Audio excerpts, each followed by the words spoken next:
নমস্কার বন্ধুরা, মিঠুর কুকিং চ্যানেলে আপনাদেরকে আবারও স্বাগত। আজকে একটা দুর্দান্ত রেসিপি নিয়ে চলে এসেছি, যেটার পরোটা, লুচি, রুটি প্রত্যেকটা জিনিসের সাথে কিন্তু দুর্দান্ত লাগবে। এটা একটা মিক্স ডাল। আমি এইভাবেই বাজার থেকে কিনেছি, দোকান থেকে। তো আমি 1 কাপ আর অল্প একটুখানি নিয়েছি। আপনাদের যতটা পরিমাণ লাগবে ঠিক ততটাই নেবেন। ভালো করে ধুয়ে, সমস্ত রকম সিরিয়ালস আছে কিন্তু এর মধ্যে, সমস্ত রকমের ডাল আর কি, রাজমাও আছে, তারপরে মটর, এভরিথিং আছে এর মধ্যে একসাথে মিক্স করা। ভালো করে ধুয়ে নিয়েছি, যেহেতু সব রকম ডাল আছে। ডালটা ধুলে কিন্তু একটু সাদা সাদা মতো জল বার হয়। 3-4 বার ভালো করে ধুয়ে নিয়ে সারা রাত ভিজিয়ে রেখে দিয়েছি জলে। পরের দিন সকালবেলা জল ঝরিয়ে নিয়ে প্রেশার কুকারে জলে একটুখানি লবণ দিয়ে এটাকে সেদ্ধ করে নিয়েছি। প্রেশার কুকারে কিন্তু কোনো আমি সিটি দেইনি, সিটি পড়ার আগেই বন্ধ করে দিয়েছি। তো এইভাবে করে ডালটাকে সেদ্ধ করে নিয়েছি, তাতেই পুরো সেদ্ধ হয়ে গেছিলো। দেখুন কত সুন্দর সেদ্ধ হয়ে গেছে। হ্যাঁ, প্রত্যেকটা জিনিসই কিন্তু, প্রত্যেকটা ডালই কিন্তু খুব সুন্দর সেদ্ধ হয়ে গেছে। এরপর একটা কড়াই নিয়ে তাতে 2 চামচ মতন সর্ষের তেল দিয়ে এর মধ্যে জিরে ফোড়ন দিয়েছি আর একটু কালো জিরা দিয়েছি, 2টো শুকনো লঙ্কা দিয়েছি, 1 মুঠো মতন পেঁয়াজ কুচি দিয়ে দিয়েছি।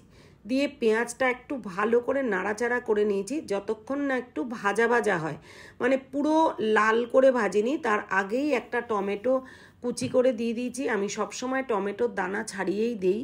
এর মধ্যে একটু লবণ দিয়ে দিয়েছি। টমেটো দেওয়ার পরে লবণ দিয়ে দিলে কিন্তু টমেটোটা একেবারে সফট হয়ে যায়। একটু নাড়াচাড়া করে ঢাকা দিয়ে রাখবো। মিনিট খানেক ঢাকা দিয়ে রেখেছি। দিয়ে ঢাকনাটা তুলে নিয়ে দেখুন অনেকটাই সেদ্ধ হয়ে এসেছে টমেটোটা।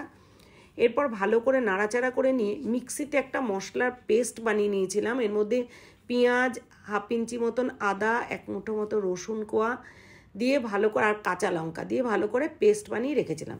সেই মশলার পেস্টটা এরপরে কড়াইয়ের মধ্যে দিয়ে দিলাম।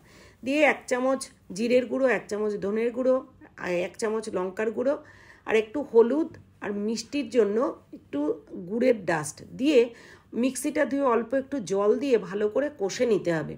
এই সময় কিন্তু গ্যাসটা লো টু মিডিয়াম থাকবে আর ভালো করে কষিয়ে নিতে হবে জল দিয়ে, কারণ গুঁড়ো মশলা না হলে কিন্তু জ্বলে যাবে। এরপর সেদ্ধ করে রাখা ডালগুলো দিয়ে দেবো, দিয়ে ভালো করে নাড়াচাড়া করে নেব, একটু ফুটিয়ে নিতে হবে। আমার এই চ্যানেলটা যারা যারা সাবস্ক্রাইব করেছেন তাদেরকে অসংখ্য ধন্যবাদ, আর যাদের ভালো লাগবে তারা অবশ্যই সাবস্ক্রাইব করে আমার পাশে থাকবেন। এরপর পরিমাণ মতন জল দিয়ে ভালো করে ফুটিয়ে নেব, যতক্ষণ না গ্রেভিটা একটু ঘন হবে।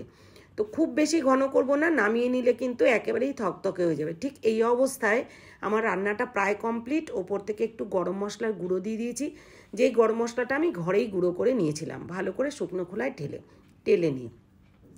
এরপরে ভালো করে নাড়াচাড়া করে নিয়ে রান্নাটা একেবারেই কমপ্লিট করব, সার্ভ করবার জন্য একেবারেই রেডি। তো এটা দেখার জন্য আপনাদেরকে অসংখ্য ধন্যবাদ। এরকমভাবে রান্না করে খেয়ে জানাতে ভুলবেন না। Thanks for watching.